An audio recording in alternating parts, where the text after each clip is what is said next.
Well, good afternoon. We are here. We have been, we're doing a little video today based upon what we've been doing today.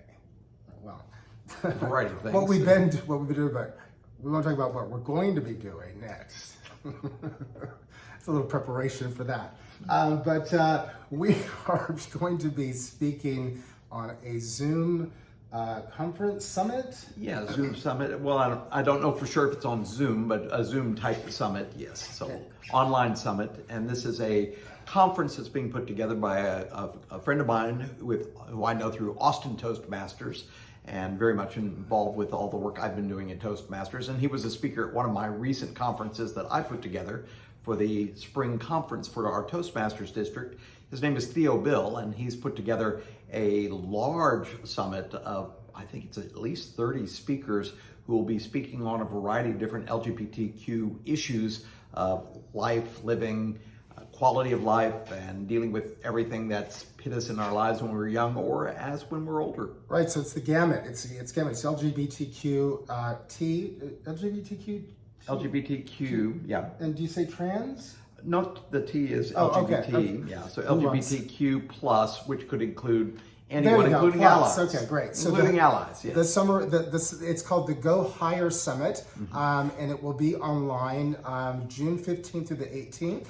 And you could probably Google that, or I don't know if you want to try to put a link onto it, onto our video, that'd be great. It's just gohighersummit.com. Go Higher Summit, yeah. And the registration, it doesn't cost anything, especially if you register early. So get on there and register. Lots of amazing speakers. You'll learn a lot. You'll get lots of perspectives. And we'll be presenting actually on Saturday. So that's Saturday the 17th at 1 o'clock. At 1 o'clock. to 2 o'clock. So what's great about that, and why this is also wonderful for us, is that it kind of all came together as we are putting together our YouTube channel. I learned that you don't call it a podcast, you call it a YouTube channel. And we're in the process of recording and banking some videos, etc. right now. So we thought this would be a good opportunity for us to talk a little bit about this and why we are going to be speaking or speakers at this Go Higher Summit.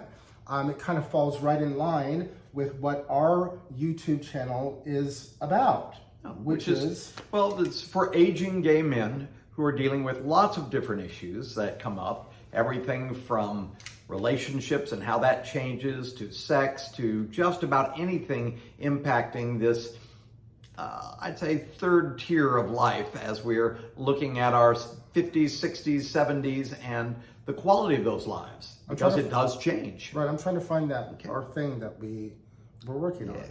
Sorry, technical error with the computer. Oh, you can even see that I've got the computer here. Yeah, so let's see if this is not what I'm...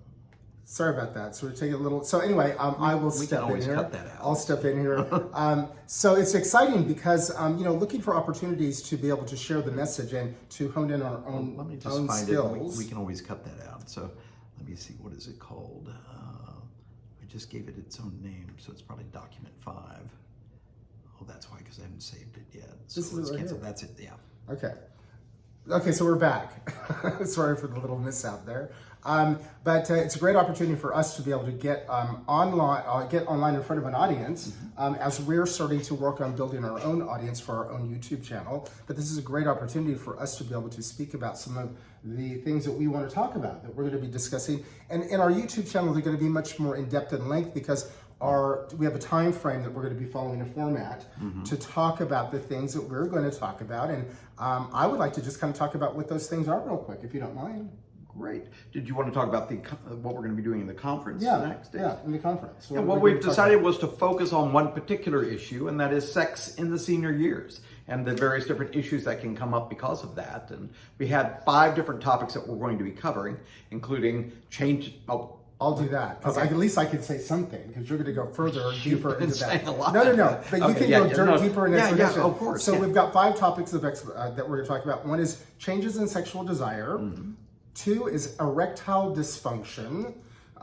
3 is body image and self-confidence. 4 is open relationships and non-monogamy. Is that right for you? Is it not right for you? And then we're going to close it out with intimacy and emotional connections. So now I'm going to hand it back to you, because at least I can say those things. Well, you've said everything I was going to say. No, No, just you kidding. can go a little bit deeper though. Right. Well, we've been discussing a lot over the last couple of years how before we probably reached our mid-50s, life seemed to have almost no limitations as we were getting older. It seemed like the one thing that we had to be aware of is the fact that life has gotten a lot different. Once you hit close to 60 or 60 and above, you start noticing a lot of unique changes in physicality, a lot of issues that we didn't have to deal with when we were younger, including sexual issues. And so we thought this particular topic would be helpful, especially since there's a lot of things such as issues of desire, not just desire between partners, but just even having sexual desire. I have to say that had come up as an issue for me years ago, and I thought, well, great, now I don't have all these thoughts of having to always be focusing on sex or attraction of somebody, and I can actually get some work done. So not a bad thing, but it does impact you, especially if you're in a relationship. You want to make sure you've got some fun and sexual desire going on between the two of you. And then, of course, there's the physical health issues. Occasionally, you have erectile dysfunction issues. And how do you deal with that? Because there's a lot of different challenges as to, whether you're going to consider testosterone replacement therapy or other options. What do you do and what works? Yeah, that's a big one because erectile dysfunction, you can be occasionally or it can be all the time. And I think that's part of finding out what is going on with you, because it could be about diet, it could be about exercise, it could be about extenuating factors that are involved. It could be that you are not physically turned on by the person that you're with. How do you change that up? But one of the things that we went through, and for myself especially, because I will try anything. I will try anything. I have no filter. And I'll try.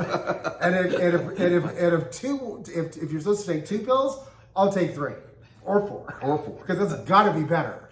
But one of the things that I experienced or experimented with was all the ED medications from tadalafil. What do you call it? Tadalafil? Viagra. There's a lot of different names out there, which is hard for me to take because it makes me not feel good. Obviously there was things like cock rings. I don't know if there's a proper word to say, but could you say penis ring? Is that more proper than saying cock ring? It is what it is. Cock rings are what it's called, right? Yeah. And then I actually even went as far as to go get prescribed through a doctor injections where you inject a injection into your penis. I don't know what it's called. The problem with that is that you can have an erection that can last for I had an erection for 3 days almost. Well, we'll talk more about that in the program that we'll be teaching. So anyway, come and join us for that discussion. So right, and then there was body image and self-confidence. And that's one that really played into my life because being at the age I'm at now, I just recently, at the end of last year, had both of my shoulders completely replaced because of osteoarthritis. And so I hadn't been able to work out in the gym probably since early last summer.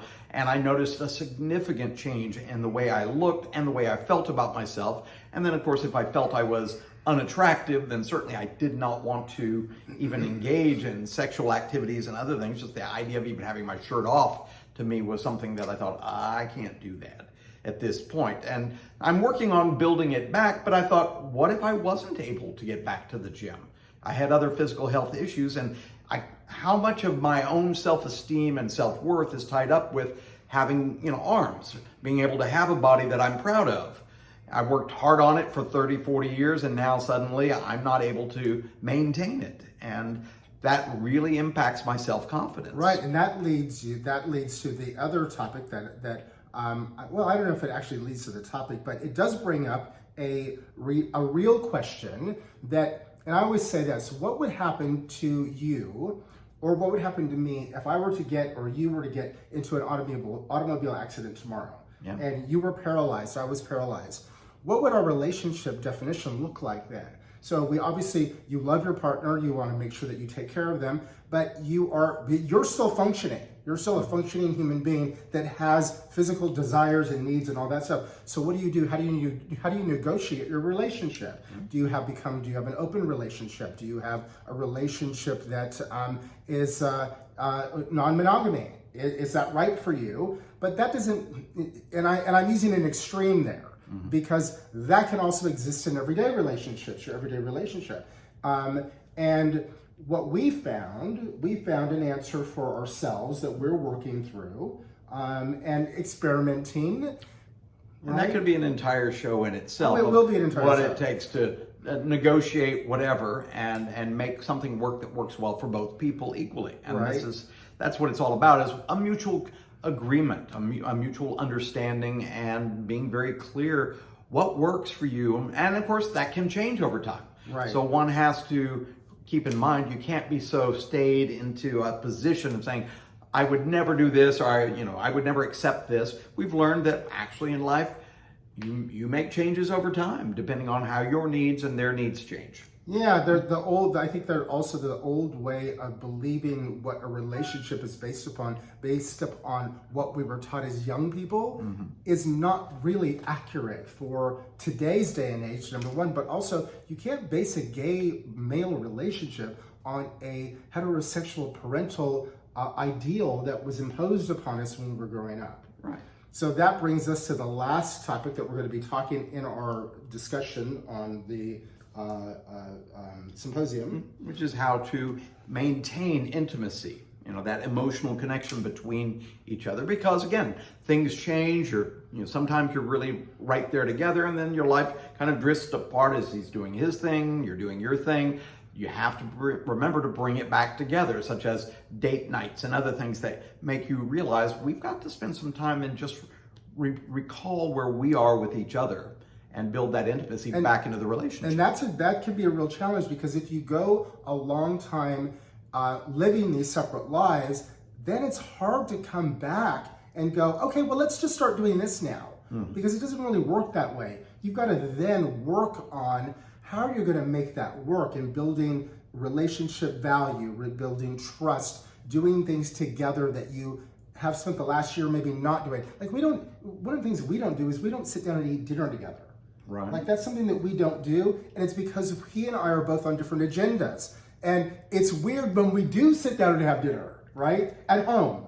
Well, you're now one who wants to eat early and go to bed early. Right. And it's like, I grew up always eating around 7, 8 o'clock at night, and that was when you eat. And you don't go to bed until 10, 11, 12 or beyond. And Well, like, I used I'm to an be evening that- person, you're a morning person. Well, I used to be that way too until I got older, and I never understood those people that ate at 6 o'clock and they were in bed by 8 and they were up at 3. Well, I am now one of those old people that do that, and I like it. And I like it a lot.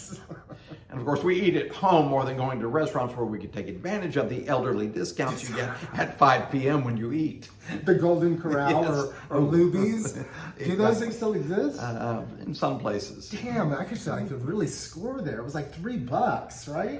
You could have like your meal. Anyways, we should cut this short. We're at 13 minutes already. So, yeah, that's what we want to talk about. So come and join us then. You can register if you go to that website.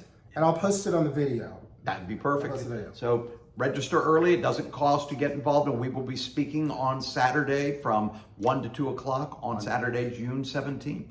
Stay tuned. Cheers. Cheers. Oh, wait, was that a thumbs up? Wait, how about a kiss? There you go. Building intimacy. Bye. Bye.